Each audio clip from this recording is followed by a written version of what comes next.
What's up mga kalupungan, dito na naman tayo sa panibagong araw, panibagong kalokohan na ating gagawin. Time check, 10:30 ng gabi, nagbiyahe kami papuntang Iba para sa aming cravings naming magtatropa. Dahil napag-isipan namin mag-fast food at nagugutom kami, ay nagbiyahe kaming Iba. Nandyan na kami. Then fast forward, nandito na kami sa Amungan, Iba, Zambales para bumili ng isang 8 na rice para sa fast food namin. So 120 daw sabi ni ate yung rice nila. So ay nag-decide na kami kung saan kami kakain. Nagkakain daw kami sa Jollibee or McDo. Ayun na guys, nagpa-under na kami ng motor para sunduin na isang namin tropa at para pumunta na sa Jollibee. So ayun guys, nagbibigay na kami papuntang Jollibee at nasundan na namin yung tropa namin isa.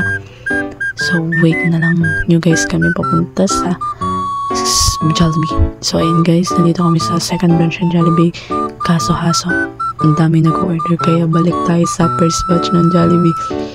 So ayan, naglalarga na kami dahil akala namin uulan pero hindi pala. Ayan na guys.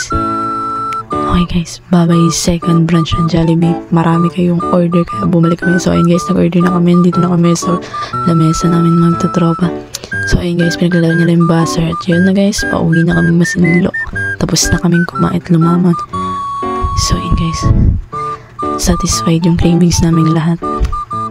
So ayan, nagmamadali na kami kasi baka abutan kami ng ulan. So ayun guys, ayun na, papunta na kami at pauwi na kami sa park na to. Is Palawigar sa Lasa na siguro to. Di ko na sigurado dito. Okay guys, malubak.